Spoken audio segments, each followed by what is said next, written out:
Qué gusto compartir esta nota con Luis Arroyo, un hombre que sabe muchísimo de buenas maneras. ¿Qué tal, Luis? Bien, Vivian, muchas gracias por la invitación. Encantado de estar con ustedes.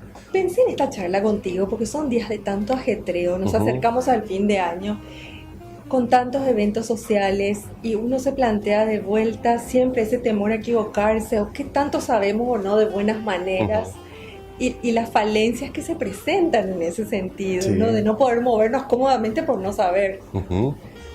Y las dudas más comunes que la gente tiene en esta época del año son, por ejemplo, cómo ir a tantas fiestas, cómo excusarse ante tantas invitaciones, a cuál voy, llevo regalos o no llevo regalos a la invitación a una comida.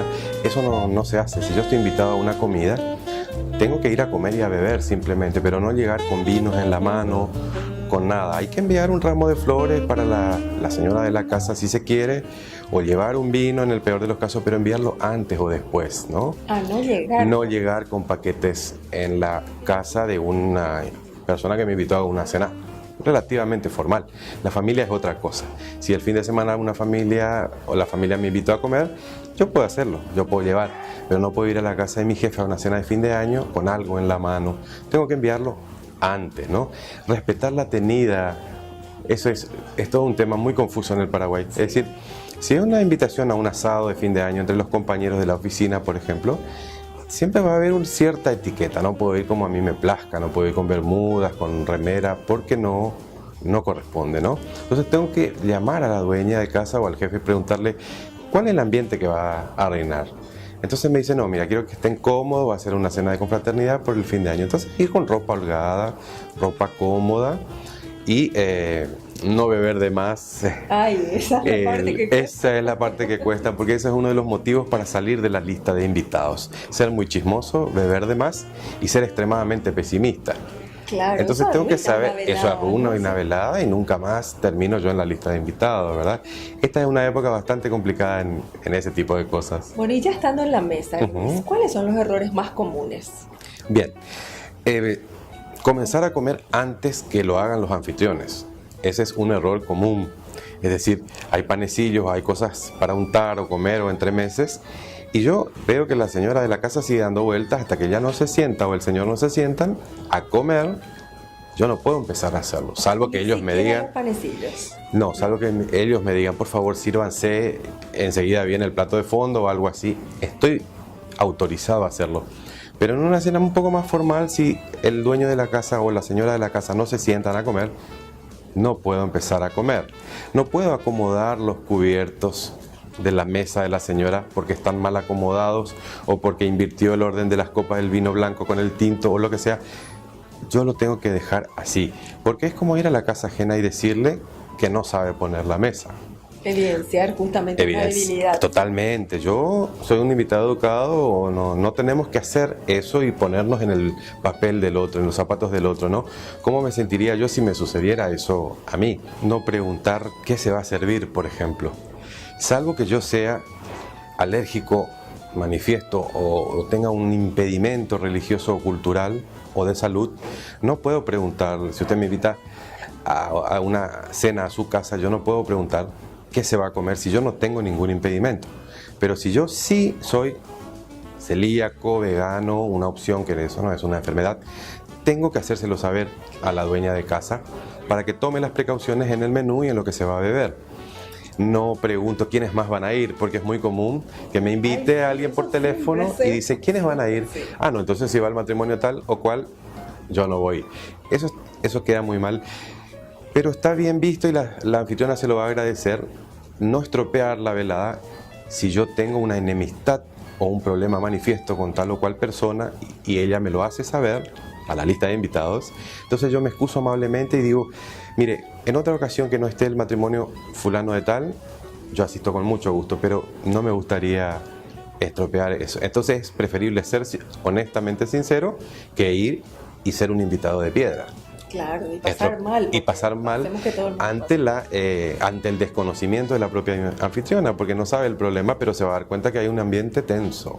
Claro, eso también hace que te saquen de la lista. Así es, claro, estropear la velada de la señora nunca más nos invitarían.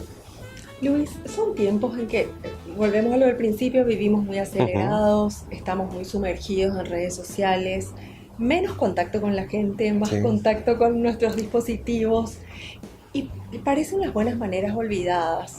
Ya no escuchamos tanto el gracias, El por favor. sí, ese tipo de cosas. Eso es cierto, eso es cierto. Mi maestra, la condesa Chikov en Buenos Aires, me decía, a futuro vamos a hacer monos con smartphones en la mesa. Yo creo que estamos muy cerca de eso. Es decir, tenemos mucha tecnología y muy pocos modales a la hora de comer y convivir con los demás. Lo veo en la gente muy joven que chatea con el que está enfrente, o el hermano que le dice a la hermana, venía a comer y está en el living de la casa. Entonces las cenas de fin de año, las cenas más íntimas de la familia, está la tecnología de por medio, pero en lo posible los padres tendríamos que hacer lo imposible porque no estuviera.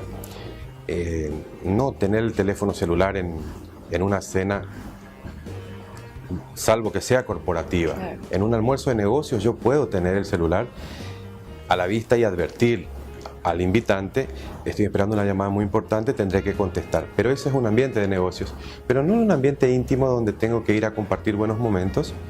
Tengo que apagar el celular o por lo menos ponerlo en vibración y revisar después los Qué mensajes. bueno que traes ese tema a colación, porque salimos y vemos a tanta gente que está, a ver, digamos, compartiendo entre comillas, pero cada uno está sumergido en su propio Así mundo del es. celular. Así Entonces es. el celular nunca en la mesa. No, por lo menos en una mesa familiar, en lo posible no, en una mesa de amigos tampoco, y si es una cena formal, definitivamente no puede existir. Luis, y siendo este tu tema, ¿cómo pensás que nosotros podemos instalar nuevamente en la sociedad o en los chicos las buenas maneras?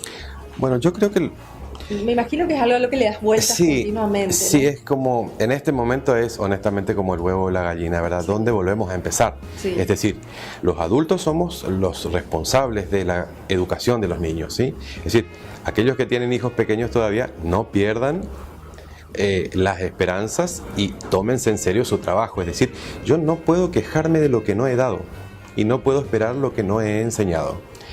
Los niños son el producto de los padres. Es decir, hay que educarlos con el ejemplo y con cierto rigor hasta que se les haga un hábito.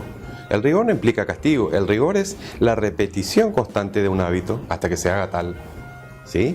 No sé, cepillarse los dientes, lustrarse los zapatos, saludar a una persona adulta cuando llega a mi casa, peinarme. Hay hoy gente que parece que salta de la cama a la oficina, es decir, no se peinan, no se lustran los zapatos, se afeitan muy poco los varones. Es decir, no sé dónde se rompió esa delgada línea, ¿no?, entre lo que es la civilización y la barbarie, pero hay que volver a educar a los niños en eso. A los padres. Es decir, Napoleón decía, ¿cuándo tengo que, le preguntan sus generales, ¿cuándo tengo que empezar a educar a un niño? 20 años antes hay que educar a su padre. Ay, claro, empieza No, ahí. claro, por Todo en la supuesto, cuna. totalmente. Por eso es que digo, ¿con quién empezamos? Somos los padres los que tenemos que tomar en serio esto, porque a futuro realmente no sé lo que vamos a, o a dónde va a ir a parar la sociedad con este nivel de despersonalización que hay por la invasión de la tecnología y la falta total de respeto en ciertos ámbitos. Hay todo un capítulo. Hay sobre todo un buenas capítulo maneras en la redes net. sociales. Eso se llama net etiqueta o etiqueta en la web o en el internet, que es todo un tema apasionante que podemos hablar el otro día, pero que es parte del día a día y la gente no lo tiene muy en cuenta. Claro, sí. ¿Te acuerdas de algún consejo específicamente en redes sociales? En redes sociales. Bueno, tener cuidado con eso, ¿verdad? Con qué es lo que subo, el lenguaje que utilizo, dependiendo de lo que yo haga. No porque el perfil sea personal, yo puedo subir lo que me plazca o hablar como me plazca, porque hoy las agencias que buscan empleo o buscan ubicar a las personas no se fijan mucho en el papel, en el currículum impreso. Lo hacen en las redes sociales. Es como la radiografía. Es como la radiografía, pero si se comporta así, si escribe así, si se hace ver con tal o cual y hace gestos obscenos, no es alguien adecuado para mi empresa, o para mi institución, o para mi colegio. Puede ser una postulante a ser maestra de un grado, pero sus redes sociales no reflejan esa coherencia. Es un tema muy apasionante y muy poco tenido en cuenta en este tiempo. Bueno, en enero se vienen cursos contigo, ¿no? Así es, Sí. en Para enero aprender tenemos los muchísimo cursos más de este tema, intensivos. sí. Son 4 días corridos de 2 horas reloj, donde la gente que todavía no va de vacaciones o la que ya volvió, decide capacitarse y es una buena época para hacerlo. Claro, qué mejor manera de empezar Así el año, es, ¿no? así Haciendo es. hincapié en buenas maneras. Totalmente. Gracias, Luis, por tu tiempo. Muchísimas gracias.